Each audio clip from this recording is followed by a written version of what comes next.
کو ہی ختم کر دیتے ہیں۔ چنانچہ ایک رات ان لوگوں نے اجتماع کیا اور ہر قبیلے سے 2-4 نوجوانوں کو لیا، تاکہ اگر کل کو پیغمبر اسلام کو لوگ شہید کر دیں تو کس کس سے لوگ بدلہ لیں گے، چونکہ ہر قبیلے کو لوگ وہاں پہ شریک ہوں گے۔ اب وہ موقع آیا کہ جب پیغمبر اسلام نے مولا کائنات سے فرمایا، اے علی آج کی شب تم میرے بستر پہ سو جاؤ، آج تم میرے بستر پہ سو جاؤ۔ تو مولا نے پوچھا، یا رسول اللہ کیا میرے سونے سے آپ کی جان بچ جائے گی؟ پیغمبر نے فرمایا ہاں، تم اگر سو جاؤ تو میری جان بچ جائے گی۔ اب یہاں پہ کچھ باتیں ہیں اور جس واقعے کی طرف یہ آیت اشارہ کر رہی ہے کہ پیغمبر نے فرمایا، اے علی آج رات میں یہاں سے چلا جاؤں گا، تم میرے بستر پہ سو جاؤ، صبح یہ لوگ آئیں گے اور تم سے میرے بارے میں سوال کریں گے، یہ مجھے نہیں پائیں گے، اور تم کل سویرے جن لوگوں کی امانتیں میرے پاس ہیں ان کی امانتوں کو دے کے تم میرے گھر والوں کو لے کے مدینہ آ جانا۔ چنانچہ اس رات پیغمبر اسلام کی چادر اوڑھ کے مولا علی سو گئے اور رسول اللہ گھر سے مدینہ کی طرف ہجرت کر گئے۔ عرب کا دستور یہ تھا کہ وہ کبھی رات کے اندھیرے میں کسی پہ حملہ نہیں کرتے تھے، چنانچہ ان لوگوں نے رات بھر گھر گھیرے رکھا، دیواریں جو کہ باؤنڈری وال چھوٹی ہوتی تھی وہ جھانک جھانک کے دیکھ رہے تھے کہ آنگن میں چادر اوڑھے کوئی لیٹا ہے، اور سمجھ رہے تھے کہ یہ پیغمبر اسلام ہے، بھائی ان کو آج صبح ہوتے ہی ختم کر دینا ہے۔ رات بھر وہ دیکھتے رہے اور مولا علی سکون سے چادر اوڑھ کے پیغمبر کی سوتے رہے۔ اس رات کو، جس رات علی علیہ السلام سکون سے سوئے ہیں، اس رات کو لیلۃ المبیت کہتے ہیں، یعنی سونے کی رات۔ مولا کائنات ارشاد فرماتے ہیں کہ میں زندگی میں صرف ایک ہی رات یقین کے ساتھ سویا۔ یا مولا یقین کے ساتھ سونے کا مطلب کیا ہے؟ امام نے فرمایا چونکہ میرے نبی نے کہا تھا کہ تم کل صبح امانتوں کو واپس کر کے میرے اہل بیت کو لے کے مدینے آ جانا، اس لیے مجھے اس وقت یقین تھا کہ آج مجھے رات بھر زندہ رہنا ہے، اور نہ اس یقین کے ساتھ میں کبھی نہیں سوئی۔ یہ رات کون تھی؟ یہ یقین کی رات تھی۔ مولا کائنات سوتے رہے، اور قصہ آپ کو معلوم ہے کہ رات بھر لوگ گھر کو گھیرے رہے، اور سویرے جب صبح ہوئی اور لوگ آئے اور چادر کو ہٹایا تو کیا دیکھا کہ رسول اللہ نہیں ہیں، مولا علی ہیں۔ ان سے پوچھا محمد کہاں ہیں؟ تو مولا علی نے فرمایا کیا تم میرے حوالے کر گئے تھے، مجھ سے پوچھ رہے ہو؟ وہ لوگ خالی ہاتھ چلے گئے، اور اگلے دن مولا کائنات پیغمبر اسلام کے پاس جن لوگوں کی امانتیں تھیں ان کی امانتوں کو واپس کر کے اہل بیت کو لے کے مدینے کی طرف چل پڑے۔ پیغمبر چونکہ پہلے چلے گئے تھے، مولا کائنات کو مدینے میں بہت سارا کام تھا، تو یہ رات جو تھی جس رات سوئے، اسی رات کی طرف اس آیت میں اشارہ ہے، من الناس من یشری نفسہ ابتغاء مرضات اللہ۔ لوگوں میں سے کچھ ایسے بھی ہیں جو اپنے نفسوں کو اللہ کی رضا کے لیے بیچ دیتے ہیں، واللہ رؤوف بالعباد، یعنی اس رات اللہ تعالیٰ کی رضا کے مقابلے میں مولا علی کی نفس کا معاملہ ہوا۔ اے علی آپ نے نفس دیا، اللہ نے اپنی مرضی آپ کو دے دی۔ پیغمبر اسلام چونکہ پہلے چلے گئے تھے، مولا کائنات کو یہاں مدینے میں پیغمبر کے امور کو نپٹانا تھا، چونکہ یہاں سے چلے جانا تھا، ہجرت کر جانا تھا، تو بہت سارے کام نپٹانے تھے، نپٹا کے اب یہ بہت انٹرسٹنگ قصہ ہے، ہم لوگ مجلس میں سنتے ہیں لیکن آج درس کے دوران سنیں تو زیادہ کچھ سمجھ میں آئے گا۔ پیغمبر مدینے پہنچ گئے اور مولا کائنات کو یہاں امور کو نپٹا کے سب کو لے کے آنے میں وقت لگا۔ رسول اللہ مدینے پہنچنے کے بعد مدینے میں داخل نہیں ہوتے ہیں، مدینے کے باہر قیام کرتے ہیں اور کہتے ہیں کہ میرے بھائی علی جب آ جائیں گے تب ہم مدینے میں شہر میں داخل ہوں گے۔ اب یہاں آنے میں ان کو ذرا ٹائم لگا، جو 3-4 دن جو ٹائم لگا ہو۔ رسول اسلام کا دستور یہ ہے کہ کبھی وہ خالی نہیں بیٹھتے، اور پیغمبر اسلام فرماتے ہیں کہ میں بیکار انسان کو پسند نہیں کرتا۔ میں اس روایت کے حوالے سے اپنے تمام ناظرین کو یہ ریکویسٹ کرتا ہوں کہ پیغمبر اسلام سے محبت رکھنے والے، اہل بیت کو چاہنے والے، ان سب کی ذمہ داری یہ ہے کہ اہل بیت کی سیرت کو اختیار کریں۔ اہل بیت اور رسول کبھی بھی خالی انسان کو پسند، بیکار انسان کو پسند نہیں کرتے ہیں۔ اللہ کے رسول نے صرف 2 لوگوں کا ہاتھ چوما، ایک اپنی بیٹی کا اور ایک اس شخص کا جو محنت کرنے والا ہے، مزدوری کرنے والا ہے۔ لہذا رسول اصلاً کسی کو ایسے کو پسند نہیں کرتے کہ جو کچھ نہ کرتا ہو۔ بہت سے لوگ ہمارے سماج میں کچھ بھی نہیں کرتے ہیں، دن بھر پڑے رہتے ہیں، بلا وجہ خرافات کرتے ہیں، نہیں، کچھ بھی کریے، حلال روزی کمانا عیب نہیں ہے، بیٹھ کے خرافات کرنا، دوسروں کی غیبت کرنا، تیسرے کی ٹانگ کھینچنا، بلا وجہ کی باتیں کرنا، یہ عیب ہے۔ راہ اہل بیت سے ہٹ جانا عیب ہے، اور حلال روزی کمانا کوئی عیب نہیں ہے۔ چنانچہ پیغمبر اسلام نے فرمایا علی کو آنے میں 3-4 دن لگیں گے، کیا کیا جائے؟ پیغمبر اسلام نے کہا خالی نہیں بیٹھیں گے، مدینے کے باہر ہیں، چلو اپنے انصار کو جمع کیا، چلو کام کرتے ہیں۔ کیا کرتے ہیں؟ ایک مسجد کی تعمیر کرتے ہیں۔ انشاءاللہ اللہ سب کو مکے جانے کی توفیق عطا فرمائے اور مدینے جانے کی توفیق عطا فرمائے۔ آپ مدینے جائیں گے تو آپ دیکھیں گے وہاں کے اوپر اسلام کی پہلی مسجد، ایک عجیب واقعہ سوچنے کی بات ہے، پہلی مسجد کس کے انتظار میں؟ علی کے انتظار میں۔ کس نے بنائی؟ رسول نے بنائی۔ اللہ اکبر۔ مدینے کے بعد پیغمبر اسلام نے ان 3-4 دنوں میں انصار کو ساتھ میں لے کے، اور جو آپ کے ساتھ آئے تھے لوگ مہاجرین، ان کو ساتھ میں لے کے ایک مسجد کی تعمیر کی، جس کا نام رکھا مسجد قباء، جو اسلام کی سب سے پہلی مسجد ہے، اور جس کو رسول اللہ نے انصار کی مدد سے بنایا۔ اور کس کے انتظار میں؟ مولا علی کے انتظار میں۔ انشاءاللہ ہمارے سب لوگ یہاں جاتے ہیں مدینے، جا کے مسجد قباء میں جا کے 2 رکعت نماز ادا کرتے ہیں۔ بہت افتخار کی بات ہے۔ بس عزیزو، ہوا یہ کہ مولا علی پیغمبر اسلام کی تمام امانتوں کو، باتیں ہیں بہت ساری ہیں، امانتوں کو دے کے مدینے پہنچے۔ جب مدینے پہنچے تو ابھی ہوا کہ رسول اللہ اب مدینے میں جائیں گے۔ آپ کو پتہ ہونا چاہیے کہ رسول اللہ کے مدینے آنے سے پہلے مدینے کے اندر بہت سے لوگ آپ کے عاشق تھے، بہت سے لوگ آپ کے چاہنے والے تھے۔ اب چونکہ رسول اللہ مکے میں اپنا گھر چھوڑ کے آئے تھے، مدینے میں کوئی مکان نہیں بنا تھا، کوئی گھر نہیں تھا، کوئی رشتہ داری نہیں تھی، کس کے پاس جائیں؟ اب جتنے مکے مدینے والے ہیں سب کی خواہش یہ ہے کہ رسول اللہ ہمارے گھر آئیں۔ جو پیسے والے ہیں وہ بھی خواہش کر رہے ہیں، جو غریب ہیں وہ بھی خواہش کر رہے ہیں رسول اللہ ہمارے گھر اتریں، ٹھیک ہے، پہلے ہمارے گھر آئیں، کچھ دن رہیں، پھر دھیرے دھیرے ان کے لیے جگہ بنائی جائے گی۔ اب لوگوں میں یہ ہوا کہ رسول ہمارے گھر آئیں، رسول ہمارے گھر آئیں، رسول ہمارے گھر آئیں۔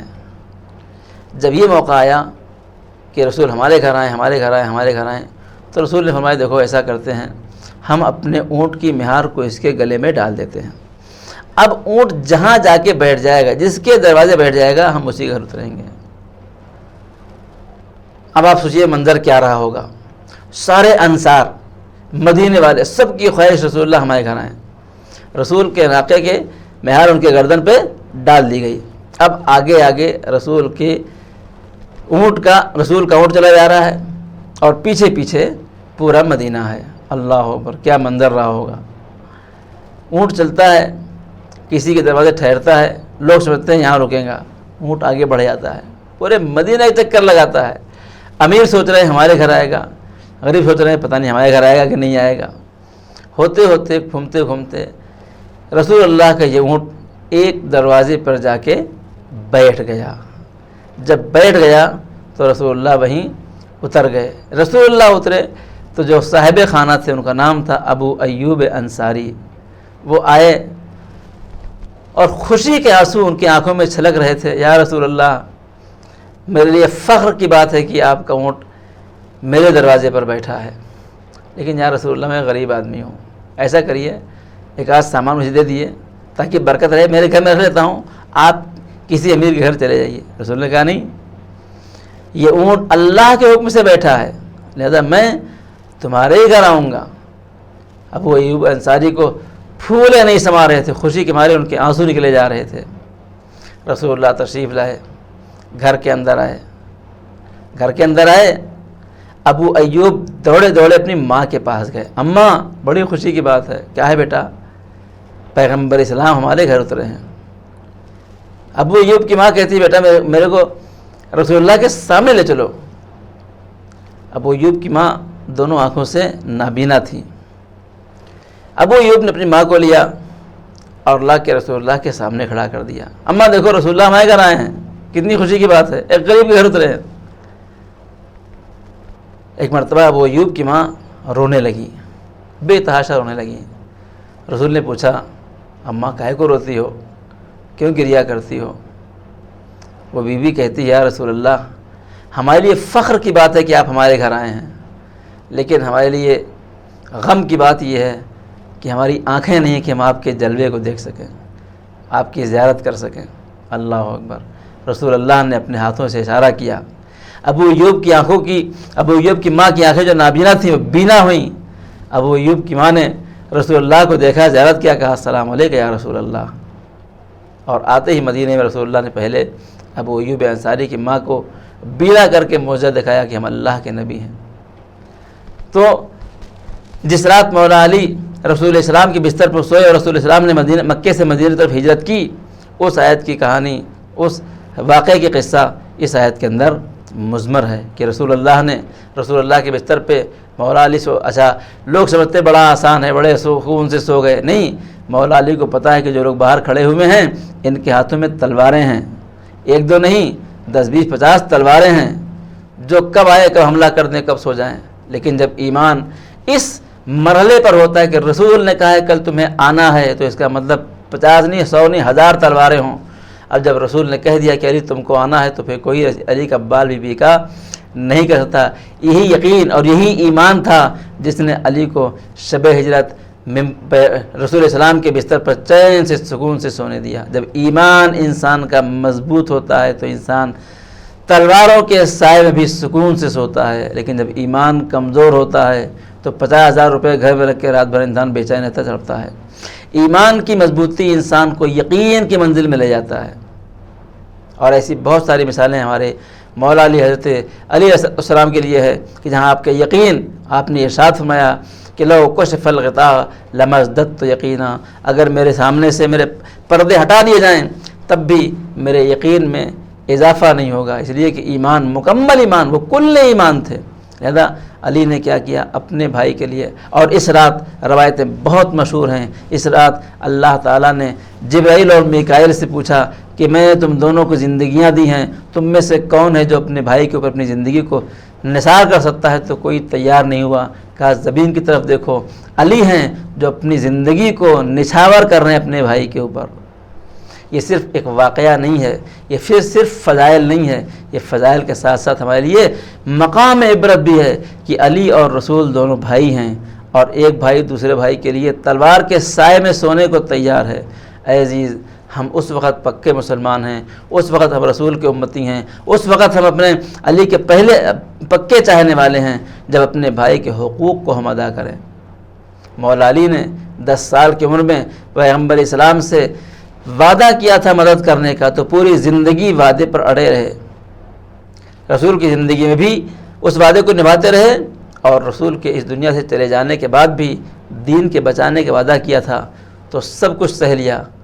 گوشہ نشینی سہ لی, ظلم سہ لیا, تنہائی سہ لی, لیکن پیغمبر اسلام سے کیے ہوئے وعدے سے نہیں مکرے. اے عزیز, اس آیت کے اس تفسیر کے حوالے سے میں تمام ناظرین سے اس بات کی ریکویسٹ کرتا ہوں کہ اپنے برادران حقیقی, برادران عزیزی اور برادران ایمانی کا خیال رکھیں. بھائی کا حق بہت اہم ہے. مولا نے کتنی اچھی بات کہی ہے. امام نے فرمایا دوست ہیرا ہے, بھائی سونا ہے. کسی نے پوچھا یا مولا یہ ہیرا تو زیادہ قیمتی ہوتا ہے اور سونا کم قیمتی ہوتا ہے. امام نے فرمایا دوست ہیرا ہے, ٹوٹ گیا تو پھر جڑتا نہیں. بھائی سونا ہے, ٹوٹ بھی جائے تو دوبارہ جڑ سکتا ہے. یاد رکھیے اس ماہ مبارک رمضان میں کہ ان دروس کے حوالے سے میں آپ سے ریکویسٹ کرتا ہوں اپنے بھائیوں کا خیال کیجیے, اپنے بھائیوں کی مادی اور معنوی دونوں خیال کیجیے. اگر آپ کے بھائی کے اندر کوئی برائی پائی جا رہی ہے تو آپ جا کے اس کو دور کرنے کی کوشش کیجیے. مولا علی فرماتے تمہارا بہترین دوست وہ ہے جو تمہارے برائیوں سے تم کو آگاہ کرے. اپنے بھائی کے اندر برائیاں ہیں تو اس کو دور کرنے کی کوشش کیجیے, اچھائی ہے تو اس کو اجاگر کرنے کی کوشش کیجیے. پیغمبر اسلام رسول اللہ کے مولا علی کے کیسے بھائی تھے, مولا علی رسول اللہ کے کیسے بھائی تھے, لیکن کتنا ایک دوسرے کے اوپر اپنی جان کو نچھاور. جنگ خندق دیکھیے, جنگ احد دیکھیے. جب جنگ احد میں رسول اللہ نے پوچھا اے علی سب چلے گئے تم کیوں نہیں گئے, تو علی کیا جواب دیا, رسول اللہ میں اپنا وعدہ بھلا دوں کیا. جان کی بازی لگا کے میرے مولا نے اپنے بھائی کی حفاظت کی ہے. اے عزیز, آج ایک بھائی کا دوسرے بھائی پہ حق یہ ہے کہ اس کی جان مال و آبرو کی حفاظت کرے, اس کا خیال رکھے. خاص طور سے لاک ڈاؤن کا زمانہ ہے, بہت سے لوگ پریشان حال ہیں.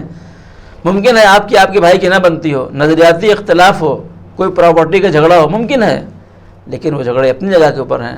اور بھائی کا خیال کرنا, اپنی جگہ کے اوپر ہے، صلہ رحم کرنا اپنی جگہ کے اوپر ہے۔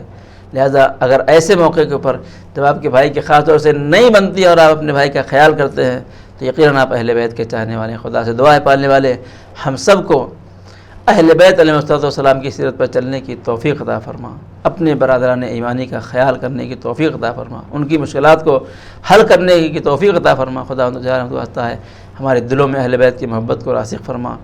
یا من یقبل الیسیر ویعفو عن الکثیر اقبل منی الیسیر واعف عنی الکثیر، اے وہ ذات جو تھوڑے سے عمل کو قبول کرنے والا ہے اور بہت سے گناہوں کو معاف کرنے والا ہے، ہمارے تھوڑے سے عمل کو قبول فرما اور ہمارے بہت سارے گناہوں کو معاف فرما، ہمارے اعمال میں اخلاص کی توفیق عطا فرما۔ اے میرے معبود، اگر تو نے ہم کو ماہ مبارک رمضان ختم ہو رہا ہے، اگر تو نے ہم کو آج تک نہ معاف کیا ہو تو ہم سب کی گناہ صغیرہ و کبیرہ کو معاف فرما، ہمارے اعمال میں اخلاص کی توفیق عطا فرما، ہمارے اعمال سے ہمارے امام کے قلب کو راضی خوشنود فرما، امام زمانہ کے ظہور میں تاجیل فرما، امام زمانہ کا ظہور ان کے اعمال انصار میں شمار ہوں۔ ربنا تقبل منا انک انت السمیع العلیم، والسلام علیکم ورحمۃ اللہ وبرکاتہ۔ عزیز ناظرین، آپ سماعت فرما رہے تھے سورہ بقرہ کی آیت نمبر 207 کی تشریح۔ ہم تہ دل سے مولانا کا شکریہ ادا کرتے ہیں۔ عزیز ناظرین، اسی کے ساتھ ہمارا یہ پروگرام یہیں پر اختتام ہوتا ہے۔ ہم اوسین ٹی وی چینل کی تمام ٹیم کی طرف سے آپ تمام کا شکریہ ادا کرتے ہیں۔ آپ نے ہمارے پروگرامز کو دیکھا، سرایا، ہمیں کمنٹس کی، ہماری ہمت افزائی کی، ہم آپ تمام کے شکر گزار ہیں۔ آپ اس رمضان المبارک کے بعد بھی اوسین ٹی وی چینل سے جڑے رہیں۔ انشاءاللہ روز شام 5 بجے سے اسلامی پروگرامز کا سلسلہ رہے گا۔ میں اوسین ٹی وی چینل کی تمام ٹیم کی طرف سے آپ سب سے گزارش کرتا ہوں، کچھ دن اور صحیح گھر پہ رہیں، محفوظ رہیں، خیال رکھیں اپنا۔ میں تقی باقری آپ سب سے اجازت لیتا ہوں۔ فی امان اللہ، خدا حافظ۔